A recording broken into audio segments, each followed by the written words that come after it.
Hi guys, welcome to சக்திம் நானும். இப்போ நம்ம என்ன பண்ண போகிறோம்னு பார்த்தீங்கன்னா மேங்கோ ரைஸ். ஃபஸ்ட்டு பீல் பண்ணிக்கலாம். ஓகே ஃப்ரெண்ட்ஸ், இப்போ நான் மாங்காவை பீல் பண்ணிட்டோம். இப்போ அதை இப்போ இந்த மாதிரி நம்ம கிரேட் பண்ணிட்டோம். நெக்ஸ்ட்டு நம்ம ஒன்று பண்ண போகிறோம். இப்போ ஸ்டவ் பற்ற வச்சுக்கலாம். தேவையான பொருளை எடுத்து வச்சுக்கலாம். இப்போ கடையில் கொஞ்சம் எண்ணெய் ஊற்றிக்கலாம். இப்போ எண்ணெய் ஸ்டோர் ஆகிடுச்சு. இப்போ ஒன்றா இதில் எண்ணெயில் போட்டுக்கலாம். ஃபஸ்ட்டு கடுகு போட்டுக்கலாம். நெக்ஸ்ட்டு சீரகம் போட்டுக்கலாம்.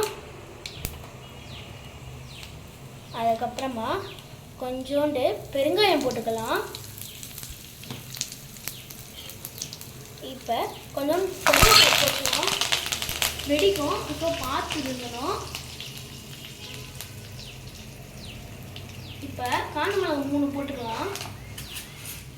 அப்புறமா கொஞ்சோண்டு உருப்பு தாள் போட்டுக்கலாம். உளுத்தம்பருப்பு போட்டுக்கலாம். அவ்வளோதான். இப்போ நல்லா கிண்டணும். அளவுக்கு உப்பு போட்டுக்கலாம். நம்ம துருவி வச்ச மாங்காவை கொஞ்சோண்டு போட்டுக்கலாம். நம்ம துருவி போட்ட தேங்காய் இருக்குல்ல, அதில் நம்ம செஞ்ச சாஞ்சோட நல்லா கலந்துக்கலாம். இப்போ வடித்த சாதத்தை இதோட போட்டு கலரிக்கலாம். இப்போ நம்ம மேங்கோ ரைஸ் பண்ணியாச்சு. இப்போ நம்ம பேட்டிங்கும் பண்ணியாச்சு. சாப்பிட்லாமா? அவ்வளோதான். Please subscribe.